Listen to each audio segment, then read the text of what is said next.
Hello students, today we are going to learn about the topic respiration.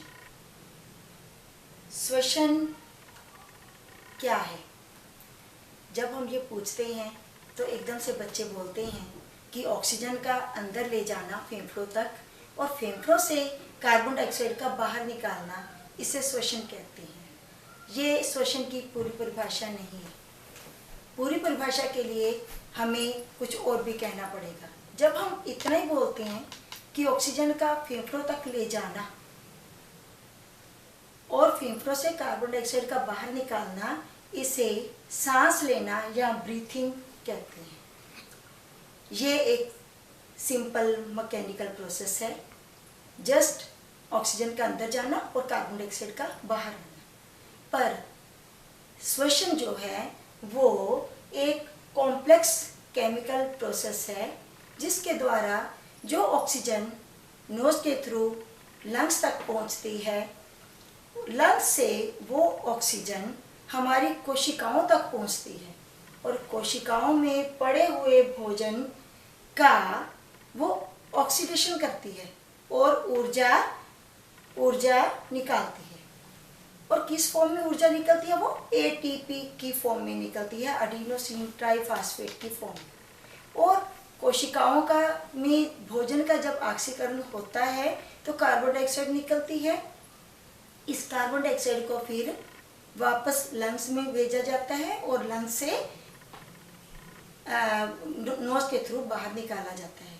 ये था श्वसन। तो हम श्वसन की डेफिनेशन यूँ देंगे कि श्वसन एक वो कॉम्प्लेक्स केमिकल प्रोसेस है जिसके द्वारा ऑक्सीजन को अंदर ले जाया जाता है और कोशिकाओं में पड़े भोजन का ऑक्सीडेशन करके ऊर्जा निकाली जाती है और कार्बन डाइऑक्साइड बाहर निकलती है। तो ये था श्वसन और रेस्पिरेशन और ब्रीथिंग में डिफरेंस। अब हम पढ़ेंगे टाइप्स ऑफ रेस्पिरेशन। श्वसन कितने प्रकार का होता है? तो बेसिकली श्वसन जो है वो दो प्रकार का हम पढ़ेंगे, एरोबिक रेस्पिरेशन और एनएरोबिक रेस्पिरेशन। एरोबिक रेस्पिरेशन को हम वायवीय श्वसन भी कहते हैं। वायवीय श्वसन वो श्वसन होता है जिसमें ऑक्सीजन की जरूरत होती है। क्योंकि ऑक्सीजन की जरूरत है इसलिए इसे ऑक्सी रेस्पिरेशन भी कहते हैं, ऑक्सी रेस्पिरेशन। तो ऑक्सी रेस्पिरेशन में ऑक्सीजन की जरूरत होती है और इसमें भोजन का ऑक्सीकरण पूरी रूप से होता है और ऊर्जा भी ज़्यादा निकलती है। अभी मैं डिटेल में नेक्स्ट स्टेप में बताऊंगी। और एनारोबिक रेस्पिरेशन वो होता है जिसमें ऑक्सीजन की ज़रूरत नहीं होती, इसे एनारोबिक रेस्पिरेशन या एनॉक्सी रेस्पिरेशन भी कहते हैं। तो अब डिफरेंस अब पढ़ते हैं एरोबिक रेस्पिरेशन और एनारोबिक रेस्पिरेशन में क्या है। एरोबिक रेस्पिरेशन जो है मैंने अभी आपको बताया कि ये ऑक्सीजन की प्रेजेंस में होता है, तो इसके लिए ऑक्सीजन चाहिए, वो ऑक्सीजन की एब्सेंस में होता है एनारोबिक रेस्पिरेशन। जो एरोबिक रेस्पिरेशन है उसको पूरा होने में दो स्टेप चाहिए। फर्स्ट स्टेप जो है वो साइटोप्लाज्म में कंप्लीट होता है और दूसरा स्टेप जो है माइटोकॉन्ड्रिया में होता है। जब साइटोप्लाज्म में पूरा होता है तो यहाँ से ऊर्जा के, एनर्जी के दो मॉलिक्यूल निकलते हैं एटीपी के, और जब माइटोकॉन्ड्रिया में होता है तो यहाँ 36 एटीपी के मॉलिक्यूल्स निकलते हैं। Total 38 molecules of ATP are released during the aerobic respiration. Anaerobic respiration में केवल एक ही स्टेप है, पहला स्टेप है वो है साइटोप्लाज्म में एरोबिक रेस्पिरेशन होता है, माइटोकॉन्ड्रिया वाला स्टेप नहीं होता। तो बहुत क्लियर है कि उसमें सिर्फ ऊर्जा के दो स्टेप ही निकलेंगे। तो उसके बाद हम ये पढ़ेंगे कि क्योंकि इसमें दो स्टेप होते हैं, पहला साइटोप्लाज्म में, दूसरा माइटोकॉन्ड्रिया में, तो भोजन का कंप्लीट ऑक्सीडेशन होता है ड्यूरिंग एरोबिक रेस्पिरेशन। उसमें भोजन का कंप्लीट जो ऑक्सीडेशन है वो नहीं होता। जो एंड प्रोडक्ट्स गेन होते हैं इसमें एरोबिक रेस्पिरेशन में वो कार्बन डाइऑक्साइड और पानी है, और उसमें क्योंकि पूरा नहीं होता इथाइल अल्कोहल और कार्बन डाइऑक्साइड होता है। तो तो ये था एरोबिक रेस्पिरेशन और एनारोबिक रेस्पिरेशन में डिफरेंस। अभी तक हमने ब्रीथिंग पढ़ा, जस्ट ऑक्सीजन का अंदर ले जाना और कार्बन डाइऑक्साइड का बाहर निकालना। फिर रेस्पिरेशन पढ़ा कि जो ऑक्सीजन अंदर जाती है वो ऑक्सीजन भोजन का ऑक्सीडेशन करती है और कार्बन डाइऑक्साइड रिलीज करती है और ऊर्जा भी बनती है। उस ऊर्जा को हम यूज़ करते हैं अपने काम करने के लिए और कार्बन डाइऑक्साइड को लंग्स के बाद नोज के थ्रू इसको बाहर निकालते हैं। फिर हमने पढ़ा कि रेस्पिरेशन कितने टाइप का, तो 2 प्रकार का रेस्पिरेशन हमने पढ़ा, एरोबिक और एनारोबिक। अब हम पढ़ने जा रहे हैं रेस्पिरेशन पौधों में कैसे होता है, प्लांट्स में, रेस्पिरेशन इन प्लांट्स। फिर एक क्वेश्चन पूछूंगी कि प्लांट्स जब श्वसन क्रिया करते हैं तो कौन सी गैस अंदर लेते हैं, तो आप झट से कहोगे कि वो, चलो मैं बताती हूँ कि पौधे भी या कोई भी ऑर्गेनिज्म जब श्वसन करता है, रेस्पिरेशन करता है, तो वो ऑक्सीजन को ही ग्रहण करेगा, चाहे वो प्लांट क्यों नहीं। तो ऑक्सीजन को प्लांट्स ग्रहण करते हैं रेस्पिरेशन के दौरान और कार्बन डाइऑक्साइड को बाहर निकालते हैं। अभी आपके मन में क्वेश्चन उठ रहा होगा कि अक्सर हम कहते हैं कि पौधे तो कार्बन डाइऑक्साइड ग्रहण करते हैं, पर पौधे कार्बन डाइऑक्साइड ग्रहण करते हैं फोटोसिंथेसिस क्रिया के दौरान। आइए एक ये मैं बताती हूँ कि ये फोटोसिंथेसिस क्रिया दिन के समय होती है, पौधों में होती है और इसमें ग्रीन प्लांट्स अपना भोजन खुद बनाते हैं, कार्बन डाइऑक्साइड ग्रहण करते हैं, पानी भी जड़ों के द्वारा बीन से होता हुआ आता है और क्लोरोफिल क्योंकि पत्तों में ही होता है, सनलाइट मिल रही है और वो अपना भोजन बनाते हैं, तब ऑक्सीजन बाहर निकलती है। ये था फोटोसिंथेसिस, प्रकाश संश्लेषण। ये क्रिया हरे पौधों में सिर्फ दिन के समय होती है। इस क्रिया के फोटोसिंथेसिस के बिल्कुल उलट रिवर्स रिएक्शन है रेस्पिरेशन। रेस्पिरेशन में ऑक्सीजन ग्रहण की जाती है और कार्बन डाइऑक्साइड बाहर निकाली जाती है। रेस्पिरेशन दिन और रात दोनों समय में होता रहता है। तो हमने ये भी पढ़ा कि फोटोसिंथेसिस और रेस्पिरेशन दोनों एक दूसरे के बिल्कुल उलट क्रियाएं हैं। अब नेक्स्ट टॉपिक की ओर चलती हूँ मैं। ये रेस्पिरेशन और ये फोटोसिंथेसिस दोनों एक दूसरे के उलट क्रियाएं हैं। रेस्पिरेशन में ये रेस्पिरेशन जो है वो दिन और रात दोनों टाइम चलता है, वो अकेला दिन के समय सनलाइट में होता है। इसमें ऑक्सीजन ली जाती है और कार्बन डाइऑक्साइड निकाली जाती है। उसमें ऑक्सीजन निकाली जाती है और कार्बन डाइऑक्साइड यूज की जाती है। इसमें भोजन का ऑक्सीकरण किया जाता है, ऑक्सीडेशन होता है और एनर्जी निकाली जाती है। इस कारण ये कौन सी क्रिया बनेगी, कैटाबॉलिक रिएक्शन बनेगी और उसमें भोजन बनाया जाता है, इस कारण उसे मेटाबॉलिक रिएक्शन कहते हैं। तो नेक्स्ट टॉपिक जो है ये लिखा हुआ मैंने भी यहाँ पे भी कि फोटोसिंथेसिस जो है वो प्लांट्स में होती है और दिन के समय होती है। रेस्पिरेशन दिन और रात दोनों समय होती रहती है। तभी अक्सर कहा जाता है कि रात के समय पेड़ों के पास नहीं जाते या पेड़ों के नीचे नहीं सोते। कारण यही है कि पेड़ भी हमारी तरह रात के समय श्वसन क्रिया कर रहे होते हैं। नेक्स्ट टॉपिक, प्लांट्स जो है वो श्वसन कैसे करते हैं। तो प्लांट्स में श्वसन करने के लिए हमारी तरह ऑर्गन्स नहीं है। जैसे हमारे पास नोज है तो प्लांट्स के पास नोज नहीं है। तो प्लांट्स के लिए श्वसन करने के लिए क्या है, प्लांट्स के 3 पार्ट्स हैं मेन। पौधों में श्वसन के लिए पत्तियां, लीव्स, स्टेम और रूट्स, ये 3 मेन पार्ट हैं जहाँ से पौधे श्वसन क्रिया करते हैं। तो सबसे पहले हम थ्रू लीव्स पढ़ते हैं कि पौधे श्वसन कैसे करते हैं। तो पत्तियों में हमें पता है छोटे छोटे पोर्स पाए जाते हैं जिन्हें स्टोमेटा कहते हैं। तो स्टोमेटा के थ्रू पौधों में ऑक्सीजन अंदर जाती है और कार्बन डाइऑक्साइड बाहर निकलती है। यही स्टोमेटा फोटोसिंथेसिस के दौरान कार्बन डाइऑक्साइड को भी ग्रहण करते हैं। तो रेस्पिरेशन के दौरान स्टोमेटा में ऑक्सीजन अंदर आती है और कार्बन डाइऑक्साइड बाहर निकलती है।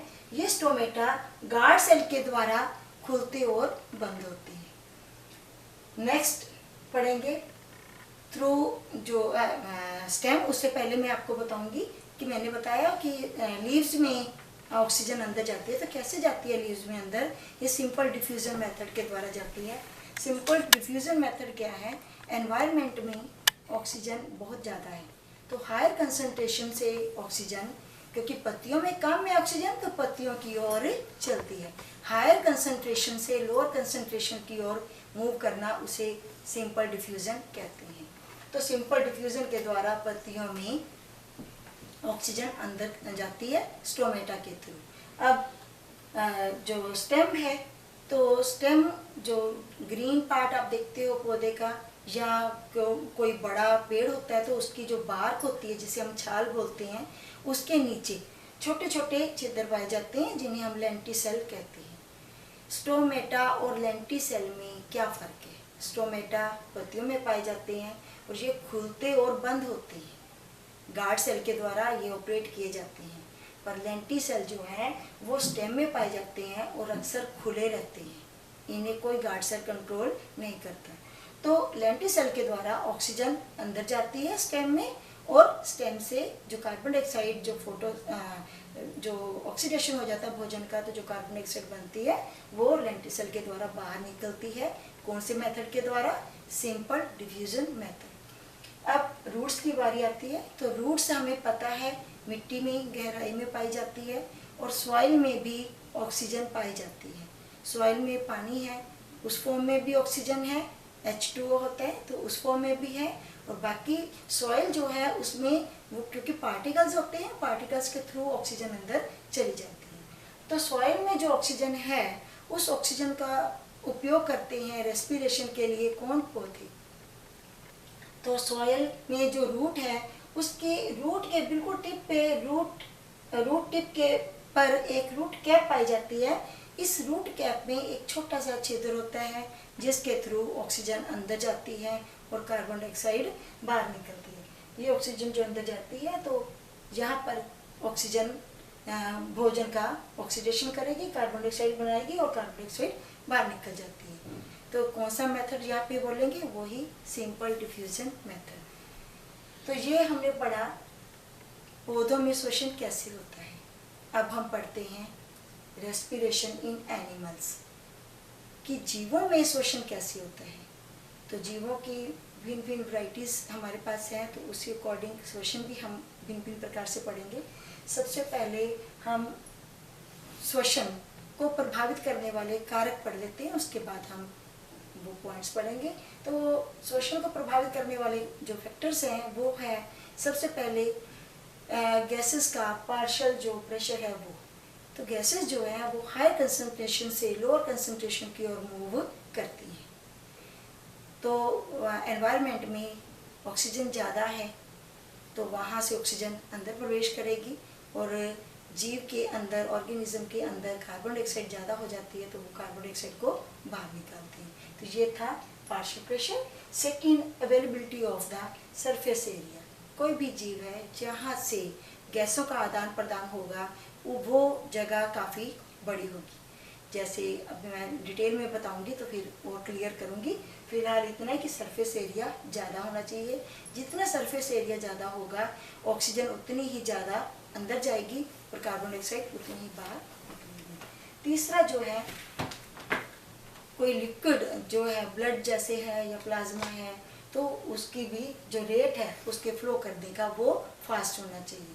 जितना फास्ट रेट होगा उसी हिसाब से गैस जो ऑक्सीजन है वो अपने प्रभावी सेल तक पहुंचेगी और भोजन का ऑक्सीकरण करेगी।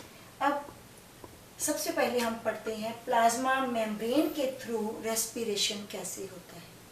इसे प्लाज्मा झिल्ली के द्वारा भी रेस्पिरेशन हम कह सकते हैं। तो ये अमीबा में एक कोश के जीवों में पाया जाता है। उनकी ये जो आउटर सरफेस जो है इसे हम प्लाज्मा मेम्ब्रेन कहते हैं। ये प्लाज्मा मेम्ब्रेन बहुत पतली झिल्ली है तो क्योंकि काफ़ी एरिया हम देख रहे हैं, तो ऑक्सीजन जो है यहाँ से सब जगह से अंदर प्रवेश करती है। हमने जो फूड वाला लेसन पढ़ा था उसमें हमने ये भी पढ़ा था कि भोजन का डाइजेशन होने के बाद वो साइटोप्लाज्म में आता है। तो यहाँ भोजन पड़ा है, तो यहाँ भोजन का एसिमिलेशन के बाद जो कार्बन डाइऑक्साइड बनती है उसको बाहर निकाला जाता है। तो ये कौन सा मेथड यूज़ होगा ऑक्सीजन अंदर जाने का और कार्बन डाइऑक्साइड बाहर आने का? वही सिंपल डिफ्यूजन मेथड, क्योंकि बाहर ऑक्सीजन ज़्यादा है तो ऑक्सीजन बाहर से अंदर प्रवेश करती है, यहाँ कार्बन डाइऑक्साइड ज़्यादा होगी तो इसे बाहर निकाला जाता है। नेक्स्ट कीटों में पाए जाते हैं जैसे कॉकरोच, जैसे बटरफ्लाई, जैसे हाउस फ्लाई। तो इनमें जो स्पाइरिकल्स हैं वो उनकी बॉडी के साइड में पाए जाते हैं, छोटे छोटे छिद्र्स होते हैं, पोर्स होते हैं, मैं फोटो के द्वारा दिखाऊंगी। ऐसे पोर्स इनकी बॉडी के बाहर खुले होते हैं। ये स्पाइरिकल्स के थ्रू ऑक्सीजन अंदर जाती है। स्पाइरिकल्स बॉडी इंसेक्ट की बॉडी के अंदर ऐसे ब्रांच्ड हो जाते हैं, शाखाओं में बढ़ जाते हैं, तो ऑक्सीजन इनके द्वारा अंदर जाती है और जो कार्बन डाइऑक्साइड है यहीं से फिर इकट्ठी होकर बाहर निकलती है। तो वही प्रोसेस वही है सिंपल डिफ्यूजन का। तो ऑक्सीजन अंदर जाती है, तो ऐसी स्पाइरिकल्स बहुत सारी बॉडी पर ऐसे पाए जाते हैं, तो दूसरी साइड में भी ऐसे होंगे। तो हर छोटे छोटे सेक्शन को ऑक्सीजन देना इन स्पाइरिकल्स का काम होता है। तो नेक्स्ट इसके बाद हम पढ़ेंगे रेस्पिरेशन थ्रू गिल्स। गिल्स के द्वारा श्वसन जो है वो जलीय जीवों में पाया जाता है। तो मैं कॉमन उदाहरण फिश का लूँगी। तो फिश में गिल्स पाए जाते हैं। तो गिल्स जो क्या है, कहाँ पे पाए जाते हैं, पिक्चर के द्वारा मैं दिखाती हूँ। तो गिल्स जो है फिश में यूँ पाए जाते हैं। यहाँ पर कुछ रोज पाई जाती हैं गिल फिलामेंट्स की। तो जब ऑक्सीजन अंदर जाती है, कैसे जाएगी? पानी के थ्रू। पानी में हमें पता है ऑक्सीजन खुली हुई है, तो वो ऑक्सीजन जब पानी के साथ मुंह में आती है तो ये गिल फिलामेंट ऑक्सीजन को ले लेते हैं। यहाँ पर बहुत सारी ब्लड की सप्लाईज होती है, ब्लड कैपिलरीज होती हैं जो अपने साथ कार्बन डाइऑक्साइड लेके आई होती हैं, और कार्बन डाइऑक्साइड उस पानी में घोल के बाहर निकल जाती है, और पानी की घुली हुई ऑक्सीजन को वो ब्लड कैपिलरीज जो इस गिल फिलामेंट्स में पड़ी हैं वो लेके बॉडी में चली जाती हैं। तो ये था फिश में हमने श्वसन पढ़ा। उसके बाद रेस्पिरेशन थ्रू स्किन। स्किन के द्वारा, त्वचा के द्वारा श्वसन कैसे होता है? तो इसमें त्वचा का मॉइस्ट होना जरूरी है। ये हम कॉमन उदाहरण इसका लेंगे, फ्रॉग, जोंक, केंचुआ, अर्थवर्म। तो फ्रॉग की जब स्किन गीली होती है, मॉइस्ट होती है, तो क्योंकि पानी के साथ मॉइस्ट होती है तो पानी में ऑक्सीजन होती है, ऑक्सीजन अंदर आती है और कार्बन डाइऑक्साइड बाहर जाती है। और ऐसे ही केंचुए का जो अर्थवर्म है उसका उदाहरण हम अक्सर देखते हैं। तो जब केंचुआ मिट्टी में से बाहर निकलता है तो ड्राई होने की, जब स्किन ड्राई हो जाती है तो वो उसकी डेथ हो जाती है। तो केंचुआ जब तक मिट्टी में ही है, क्योंकि मिट्टी में पानी है और पानी जो है उसकी त्वचा को गीला बनाए रखता है। तो गीली त्वचा से स्किन जब मॉइस्ट होगी तो केंचुआ सांस ले सकता है, ऑक्सीजन अंदर जाती है और कार्बन डाइऑक्साइड बाहर। सबका वही हम सिंपल डिफ्यूजन मेथड ही बोलेंगे। नेक्स्ट हमारे पास आता है रेस्पिरेशन थ्रू लंग्स। लंग्स के द्वारा श्वसन कैसे होता है? तो ये सबसे टिपिकल टाइप का श्वसन है जिसे हम पढ़ने जा रहे हैं। तो लंग्स जो है श्वसन करने के लिए हम इसका उदाहरण लेंगे मैमल का। मैमल्स में ऑक्सीजन के द्वारा, लंग्स के द्वारा ऑक्सीजन अंदर आती है और कार्बन डाइऑक्साइड का बाहर निकाला जाता है। ऑक्सीजन जो है वो नोज से नोस्ट्रिल होती हुई लंग्स तक पहुंचती है, और लंग्स में 2 लोब्स पाई जाती हैं, और ये दोनों लोब्स जो हैं हमारी ये जो थोरेसिक कैविटी है उसमें पाई जाती हैं। ये आप देख लियो, थोरेसिक कैविटी में 2 लोब्स लंग्स की पाई जाती हैं। एक साइड में 1 पेयर लंग्स का पाया जाता है।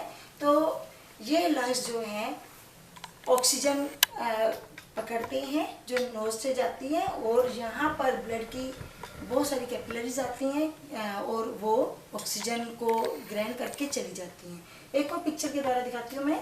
ये आप देख रहे हो लंग्स में बहुत सारी, पहले देखो नोज से होती हुई ऑक्सीजन, ट्रैकिया से होती हुई ब्रांचेस हो गई हैं दोनों लंग्स में ये जो ब्रोंक्यूल है बहुत सारी शाखाओं में डिवाइड हुई हुई है।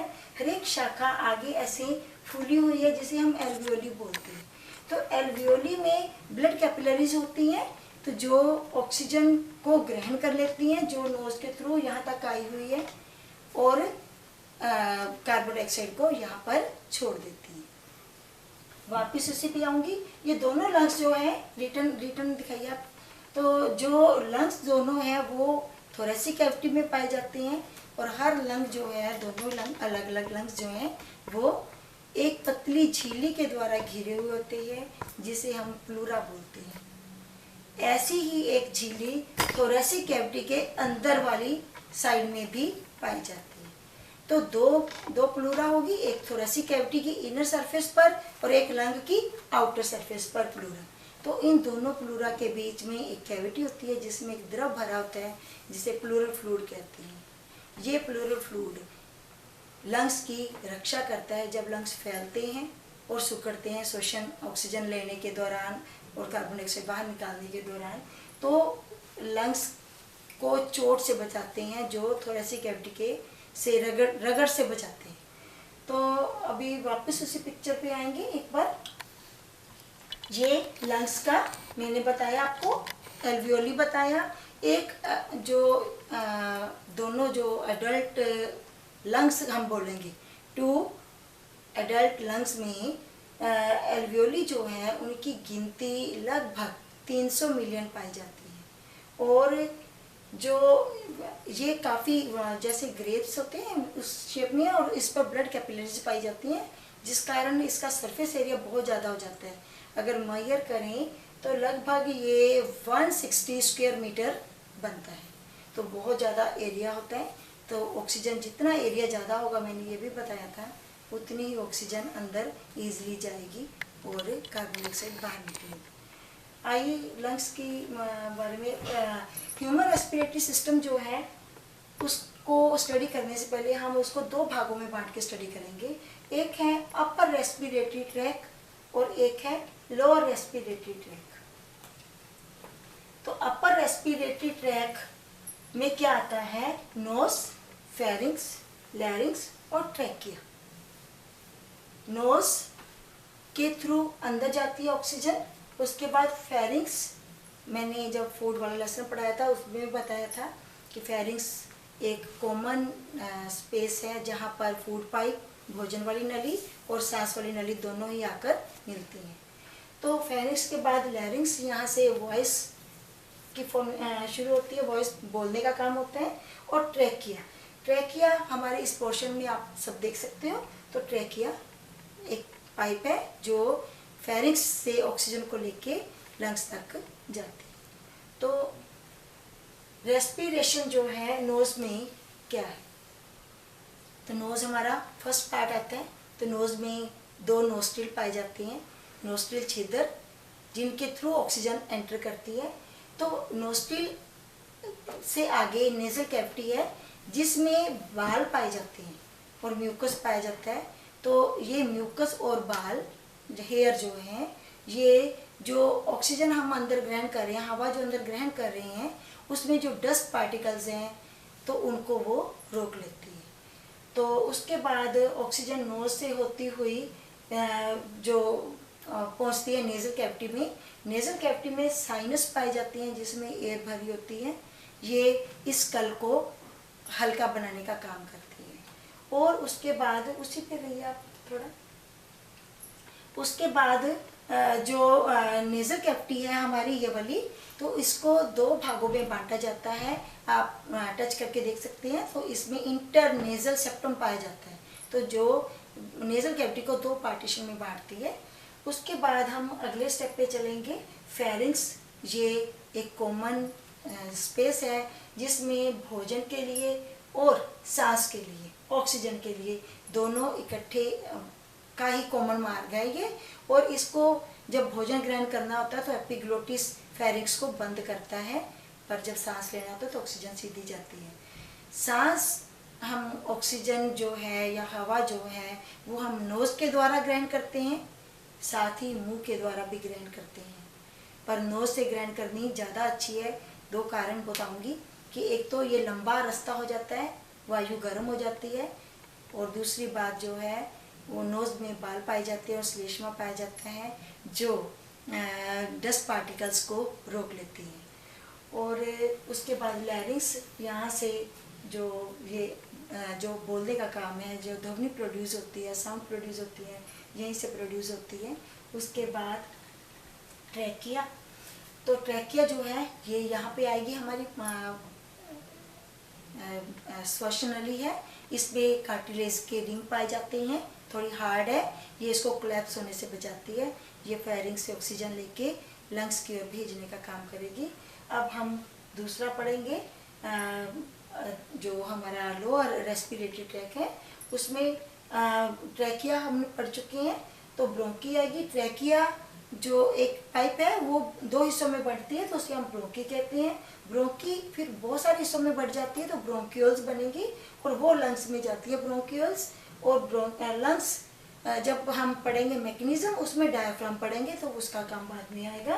तो ये ट्रैकिया थी जो हमने अपर रेस्पिरेटरी ट्रैक में पढ़ा। तो यहाँ पर ब्रोंकी आ गई। ये दोनों, प्रत्येक ब्रोंकी जो है देखो कितनी ब्रांचेस में बंटी हुई है, हर ब्रांच आगे फिर और ब्रांचेस में बंटी हुई है देखो। तो इसे हम ब्रोंकियोल्स बोलते हैं, ब्रोंकियोल्स। और ये लंग है। लंग में मैंने बताया था कि लंग के इर्द गिर्द एक झिल्ली पाई जाती है जिसे प्लूरा बोलते हैं। एक चेस्ट कैविटी की भी पतली लेयर होती है जिसे भी प्लूरा बोलते हैं। ये 2 प्लूरा के बीच एक खाली स्पेस होती है, प्लूरल कैविटी, और इसमें एक फ्लूइड भरा होता है जिसे प्लूरल फ्लूइड कहते हैं। तो ये हमने लंग्स का लोअर जो रेस्पिरेटरी ट्रैक है उसको पढ़ा। तो जब ये एंडिंग होती है ब्रोंकियोल्स की, तो एंड वाला हिस्सा जो है वो एक जैसे ग्रेप्स होते हैं, जैसे बैलून होते हैं, वैसे फूली हुई रचना में बदल जाता है जिसे एल्वियोली कहते हैं। तो एल्वियोली जो है उसमें ब्लड कैपिलरीज आती हैं जो बहुत सारा ब्लड लेके आती हैं हार्ट से, और यहाँ यही वो स्पेस है, एल्वियोली ही वो स्पेस है जहाँ पर गैसों का आदान प्रदान होता है। तो इसके बाद हम मैकेनिज्म पढ़ेंगे। ये थोड़ा मुश्किल है पर मैं बहुत इजी वे में, बहुत सिंपल वे में आपको बताने जा रही हूँ। तो मैकेनिज्म ऑफ रेस्पिरेशन होता कैसे है, हम ऑक्सीजन कैसे अंदर ले जाते हैं और कार्बन डाइऑक्साइड कैसे बाहर निकालते हैं, जो ऑक्सीजन ग्रहण की उसका क्या होता है। तो 3 स्टेप में इसको स्टडी करेंगे। पहले इंस्पिरेशन, इसको इनहेलेशन भी कहते हैं या इनहेलिंग ऑफ द ऑक्सीजन भी कहते हैं, अंतःश्वसन भी कहते हैं, मीन्स ऑक्सीजन को अंदर लेके जाना। तो गैसेस एक्सचेंज का मतलब गैसों का ऑक्सीजन का रखना और कार्बन डाइऑक्साइड का बाहर निकालना, और एक्सपीरेशन मीन्स कार्बन डाइऑक्साइड का बाहर निकालना। इसे एक्सहेलिंग या एक्सहेलिंग ऑफ कार्बन डाइऑक्साइड भी कहते हैं, बाह्य श्वसन कहते हैं इसे। नेक्स्ट इंस्पिरेशन या इनहेलिंग ऑफ ऑक्सीजन क्या है। तो ऑक्सीजन नोज से होती हुई, सारे स्टेप वही माइंड में रखेंगे, नोज से होती हुई नेजल जो नोस्ट्रिल है वहाँ से एंटर करती है, फिर नेजल कैविटी, इसमें हमने बोला था बाल और म्यूकस है, ये इसको डस्ट को रोक लेते हैं। उसके बाद फेरिंग्स में आती है ऑक्सीजन, फेरिंग्स से ट्रैकिया में, ट्रैकिया से दोनों 2 हिस्सों में बट दिया है, हमें पढ़ा हुआ है, ब्रोंकियोल्स, ब्रोंकी और ब्रोंकी से ब्रोंकियोल्स। तो लंग्स में आती है। लंग्स में आने से पहले क्या होता है, लंग्स जो है हमने पढ़ा है कि लंग्स रिब केज में बंद है। आप महसूस कर सकते हो कि यहाँ पर हमारे यहाँ तक रिब्स पाई जाती हैं, ये रिब्स केज में लंग्स बंद होते हैं इसकी प्रोटेक्शन के लिए। तो पहले थोरेसिक कैविटी का वॉल्यूम बढ़ाना पड़ेगा। तो कैसे बढ़ाएंगे, ये जो रिब्स है, आगे वाले रिब्स आगे की ओर मूव करेंगे, जो बैक साइड के रिब्स है वो बैक साइड की ओर मूव करेंगे, और जो डायाफ्राम है वो नीचे की ओर मूव करेगा। रिब्स से आगे वाले रिब्स आगे मूव करेंगे, फ्रंट साइड के, और बैक साइड के मूव्स और बैक को जाएंगे, डायाफ्राम नीचे की ओर जाएगा, जिसकी वजह से थोरेसिक कैविटी का वॉल्यूम जो है, आयतन जो है वो बढ़ जाएगा, तो ऑक्सीजन अंदर प्रवेश कर जाती है।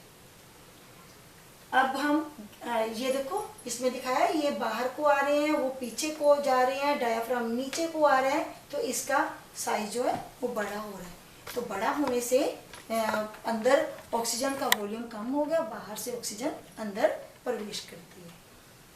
तो उसके बाद एक्सचेंज ऑफ गैसेस कैसे होगा? एक्सचेंज ऑफ गैसेस के लिए एल्वियोली तक जब ऑक्सीजन पहुंचती है तो एल्वियोली में ब्लड कैपिलरीज पाई जाती हैं जो खून को हार्ट से लेके आती है। मैं एक डायग्राम के द्वारा बताना चाहूँगी। तो हार्ट से जो इम्प्योर ब्लड है, इम्प्योर ब्लड जब हम बोलते हैं तो इसका मतलब होता है उस ब्लड में ऑक्सीजन नहीं है। तो ये ऑक्सीजन, जिसमें ऑक्सीजन नहीं है वो ब्लड कैपिलरीज, एल्वियोली की जो कैपिलरीज है वहाँ तक आ गया। तो जो हमने श्वसन के दौरान ऑक्सीजन एंटर की है, लंग्स की एल्वियोली में आई है, तो वहाँ पर आकर एल्वियोली से ऑक्सीजन जो है ब्लड में मिल जाती है और ब्लड की कार्बन डाइऑक्साइड एल्वियोली में मिल जाती है। अब ब्लड में ऑक्सीजन है, ये प्योर ऑक्सीजन जो है वो पल्मोनरी वेन लेकर हार्ट की ओर आती है। तो हार्ट जो है फिर इस ब्लड को पंप करता है और सारे शरीर में ऑक्सीजन वाला ब्लड पहुंच जाता है। फिर कोशिकाओं तक पहुंचता है, कोशिकाओं में भोजन का ऑक्सीडेशन होता है और कार्बन डाइऑक्साइड बनती है, पानी बनता है और एनर्जी निकलती है। एनर्जी हम यूज कर लेते हैं, कार्बन डाइऑक्साइड इस ब्लड में फिर मिल जाती है और वो ब्लड हार्ट में आता है। हार्ट इस ब्लड को पंप करता है, लंग्स में भेजता है और लंग्स में कैपिलरीज तक जब ब्लड पहुंचता है तो वहाँ पर गैसों का आदान प्रदान हुआ, कार्बन डाइऑक्साइड दे दी और ऑक्सीजन ले ली। अब लास्ट स्टेप जो है वो है एक्सहेलेशन या exhaling of the carbon dioxide या एक्सपीरेशन ऑफ कार्बन डाइऑक्साइड। तो कैसे निकालेंगे? फिर उसी डायग्राम पे आएंगे हम। जैसे हमने इसमें पहले पढ़ा था कि आगे की रिब्स आगे जाती हैं, पीछे की रिब्स पीछे की ओर मूव करती हैं और डायफ्राम नीचे की ओर मूव करता है ताकि थोरेसिक कैविटी का आयतन बढ़े और ऑक्सीजन अंदर जाए। हम इसके बिल्कुल उलट बोलेंगे अब कि जो रिब्स आगे मूव की थी वो वापिस पीछे और पीछे वाली रिब्स फिर आगे को होएंगी और डायफ्राम ऊपर की ओर होएगा, जिस कारण थोरेसिक कैविटी का आयतन कम हो जाएगा और कम होने से जो कार्बन डाइऑक्साइड अंदर है उसे बाहर निकाला जाएगा। तो आज का टॉपिक हमने श्वसन के बारे में पढ़ा। श्वसन क्या है, ये सांस लेने से कैसे भिन्न है और इसकी टाइप्स हमने पढ़ी, पौधों में श्वसन पढ़ा, भिन्न भिन्न ऑर्गेनिज्म में श्वसन पढ़ा और श्वसन का मैकेनिज्म हमने समझा।